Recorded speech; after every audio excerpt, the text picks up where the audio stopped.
Good morning, guys. If you don't know me, I'm Taylor, one of the second-year EMIMs. I'm going to be doing my core content on complications with hemodialysis access in the emergency room. If you don't know, the EMIMs do a renal rotation, so I spent a month dealing with dialysis access, and I think it's something that comes up a lot in the emergency room. Ronnie was saying they had one yesterday in downstate, so it's something to be aware of, and there are a couple of things that you need to know in the emergency room. Okay, so what I will be covering: how to evaluate a dialysis access, how to evaluate and manage a non-functioning Those are my kitties!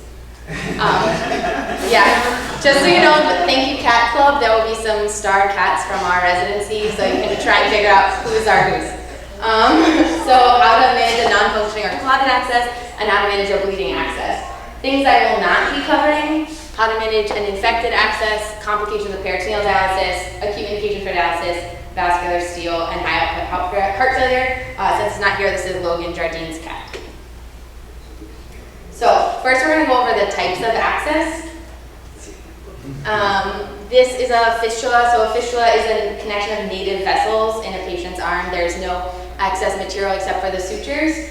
The pros are this, is that it has the lowest rate of infection, the lowest rate of blood clots, usually has excellent blood flow. The major con is this can take 1 to 4 months, so especially in our patient population, when they present very late, it's hard to have time to do vein mapping and place a fistula.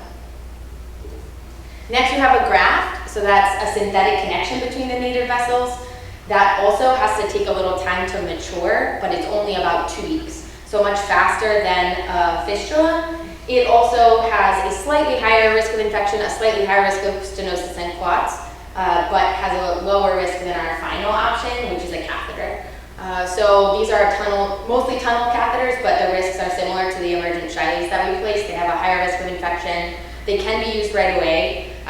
The patients don't have to get stuck every single session. However, they have to cover it up to take a shower, and it's open into the world. It doesn't get closed off when they're done.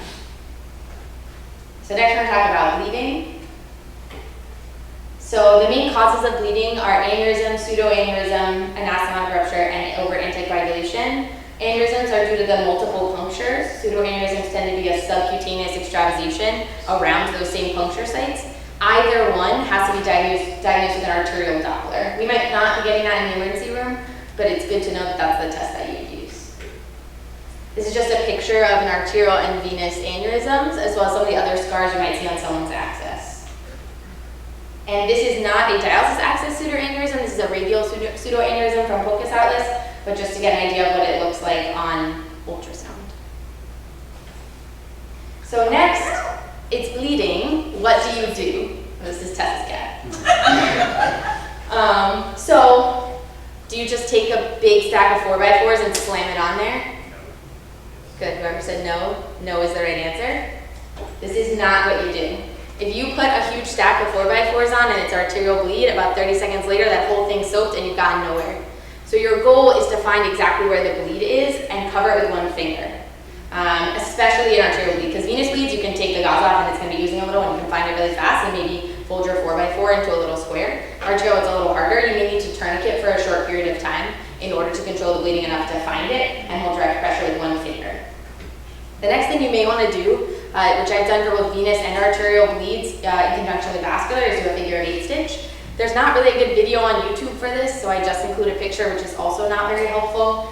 But I recommend that if you have a bleeding access and you're going to call vascular, or you have a senior that's experienced in it, watch them do it or have them let you do it, because it's really just the idea of practicing how to put in the figure of 8. At downstate, most of our patients' access has been placed by the vascular team, so they like to know when their patients come to the emergency room for any complaint. And at county, the only one I've had is arterial, so we call it vascular anyway. But you can, hypothetically, if you're somewhere without vascular or you feel comfortable with it, put the figure of 8 in yourself. So next we're going to talk about how to evaluate a fistula or graft for other complications. These are some kittens that Reisman found at work. So first you're going to check the pulse of the fistula or graft. This can be felt equally throughout and is soft. The entire access should be compressible. So if it's not soft, it's water hammer or pulsatile, it's felt disequally or unequally, or it's not compressible. Those are evidence of bad complications. Next is the thrill.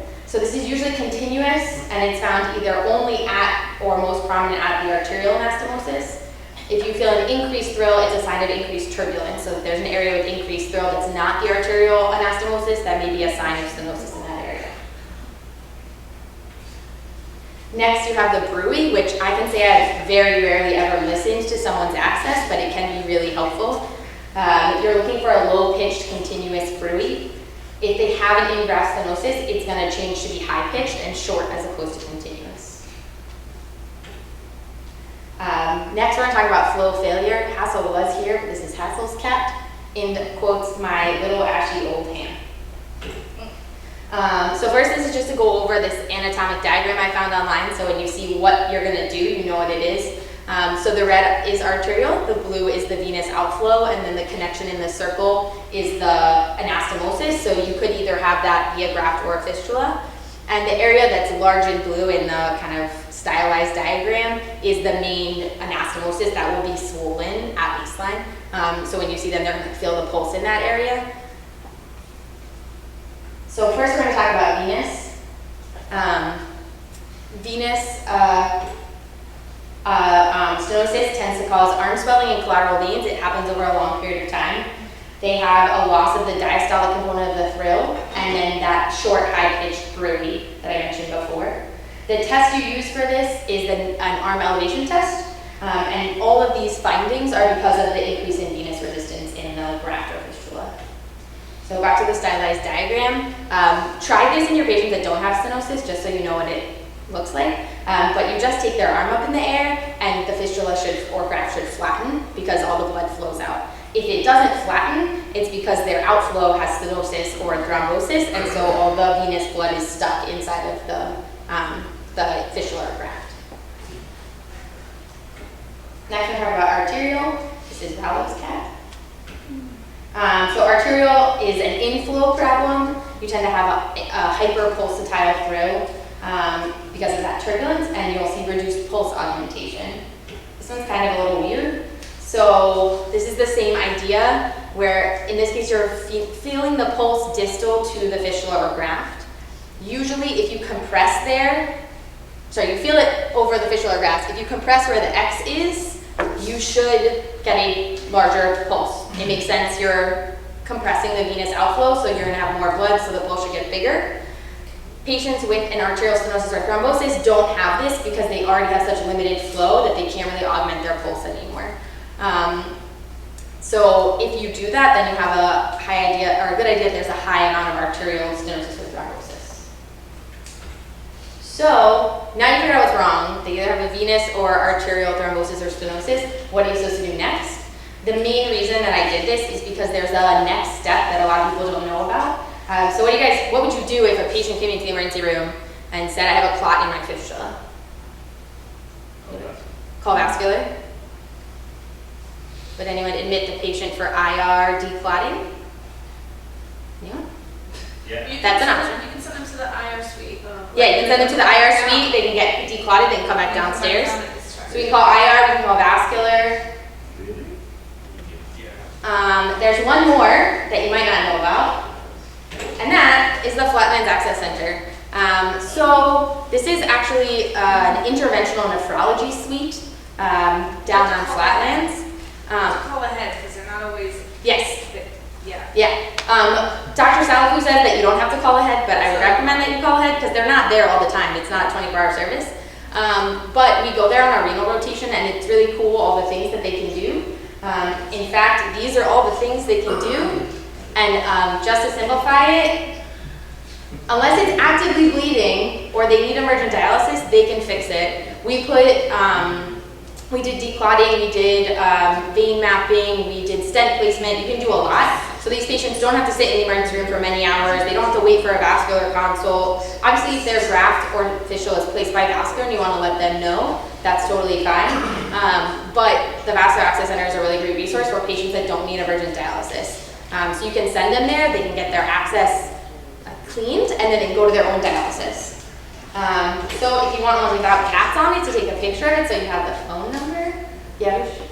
What about in terms of like acuity, like how long can they wait if something's clot or something's wrong? Can we have to wait 24, 48 hours, or is it Good question. I actually had a patient come in with a clot in his fistula last Friday at 5:30 p.m. But he was still getting dialysis because he didn't have like a complete clotting off. He still was able to get a full session of dialysis the day before and had scheduled for a full session the next day. So when I talked to Vascular on the phone, because he actually went to a different outpatient access center and was told the clot was too big for outpatient management, it needed to be surgically removed.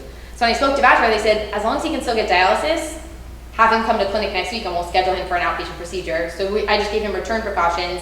If your dialysis access stops working, come straight to the hospital.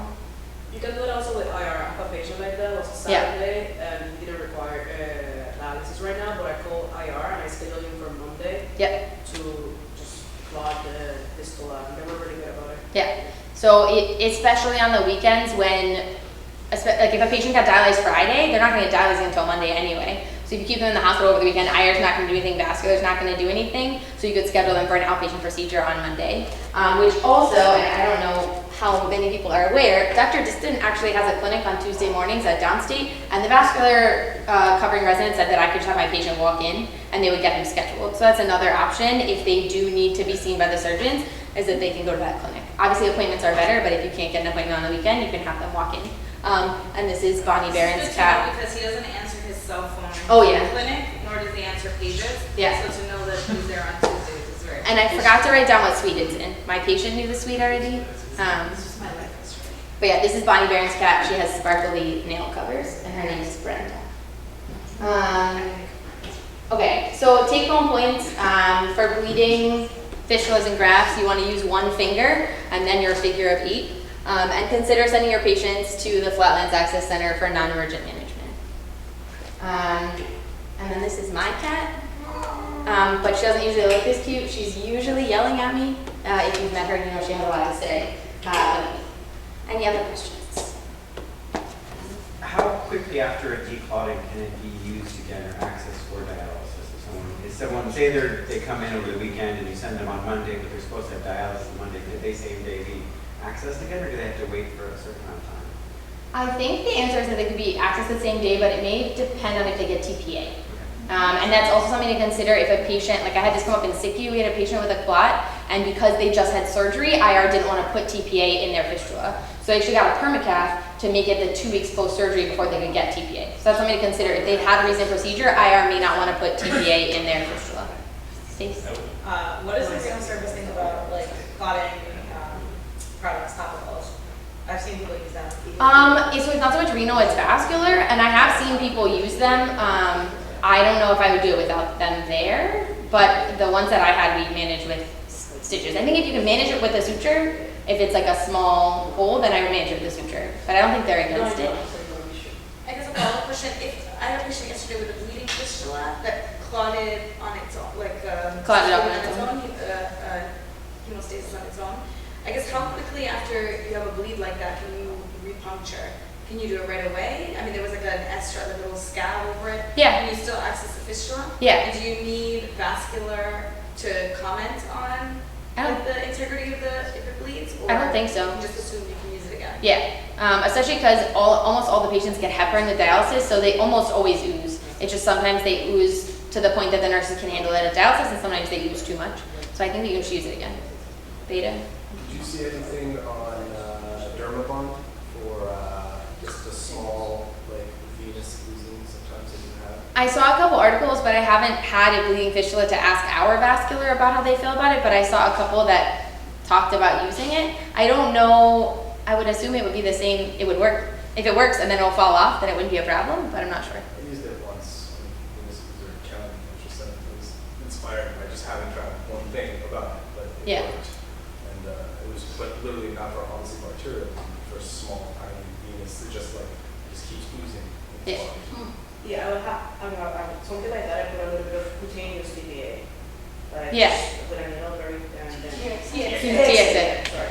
Yes, I actually worked pretty good. Yeah. I think that those things are fine. To hear. You know what I meant?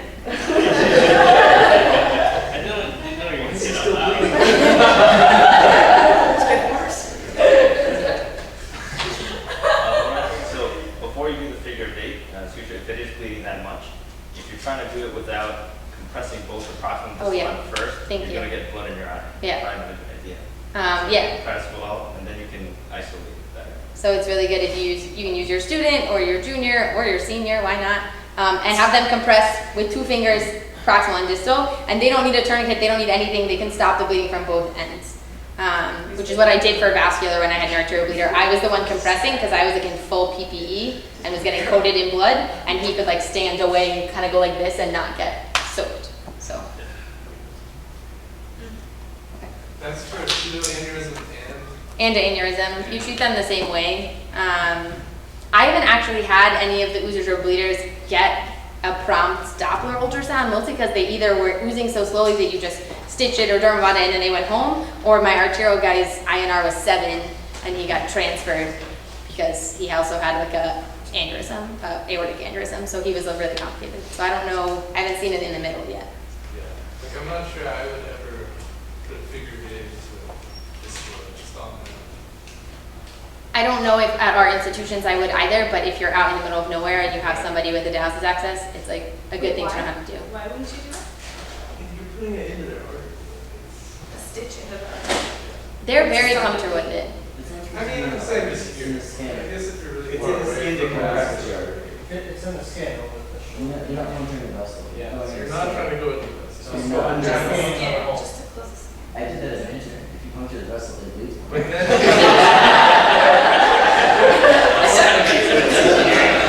Hey! It's called TPS.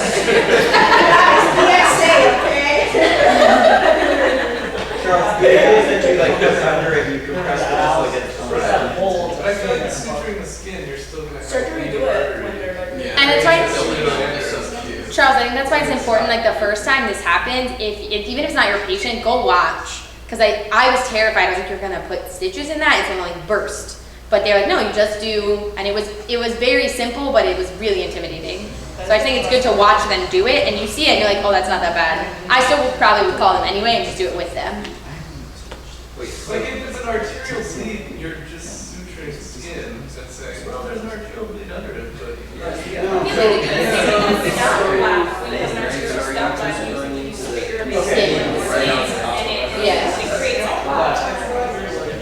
So think about the purpose of a figure Guys. is to compress the vessel against the skin or the tissue in the vessel to make the vessel flap stop bleeding. So if this is your bleeding artery, the idea is that your skin is up here, you're going through the skin and under your artery so that you pull this all up against and create a flattening. So you're not actually puncturing, you're just kind of squishing the end of it up, almost like tying it off to the skin. But that's saying you are going into the artery. He's saying you're going under. The ones that I did were literally to the skin and nothing else. We didn't go under the vessel.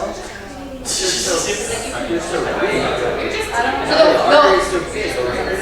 the ones that I did,